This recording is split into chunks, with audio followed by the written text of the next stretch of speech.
انت رايح على فين؟ انا قلت قبل كده البيت محتاج راجل، محتاج اب.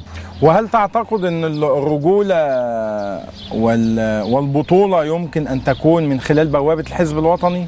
لا، من خلال الاب. طلعت السادات الاب اللي عنده كرامة وكرامته في السماء، ما حلتش غير كرامتي وشرفي في السماء، وولادي في عينيا الاتنين واخواتي في عينيا الاتنين، كله يعيش حلو، مصر تاخد وضعها. طيب مصر ترجع مصر العظمى زي ما كان في احلام زمان. وكلمه سمعتها زمان من الرئيس السادات لما كان بيقول لك جريت ايجيبت.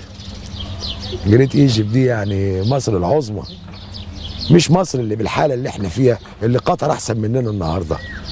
مع احترامنا وتقديرنا لقطر اللي هي ما تجيش قد بانها، هي النهارده قطر واخده تسويق البترول الليبي، وانت قاعد تتفرج ليبيا بتتقطع وبترولها بيتاخد وبيتباع 1,700,000 برميل بترول كل يوم، وخط مواسير غاز تقن كده طالع على اوروبا، كل ده بيتباع وبيتقسم، وانت قاعد تقول لي فلول الحزب الوطني. فلول مين يا عم؟ ما خلاص بقى، ما خلاص، ما انا موجود اهو.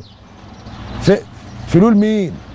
ده انا اللي امسكه بيعمل اي حاجه غلط مش هقطع ايده ولا رجله، هقطع رقبته. انا مش ههزر مع حد، انا عارف انا جاي. واقرب الناس ليا قالوا لي زي ما انت قلت كده، بس كانوا احن منك شويه، لان هم عارفين انا بمثل قسوه الجماهير عليك. الناس بتقول لماذا ما هونش عليكم، ما هونش عليكم بعد كده، بعد ده كله هون عليكم. بتقول قالوا لك ايه الناس؟ قالوا لي طبعا انت يعني عمليه انتحاريه.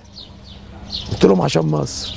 انا شايف ان في خلل جسيم في الميزان السياسي في مصر. يا استاذ طلعت، انت بترتكب جريمه باسم مصر. يعني انت كل ما اكلمك تقول لي عشان مصر. انا عشان مصر اكون انا لا مرشح نفسي في رئاسه الجمهوريه، ولا انا بتاع رئيس وزاره، ولا انا عاوز حاجه. مش عاوز حاجه، انا مش عاوز حاجه، ده انا جاي اخدم.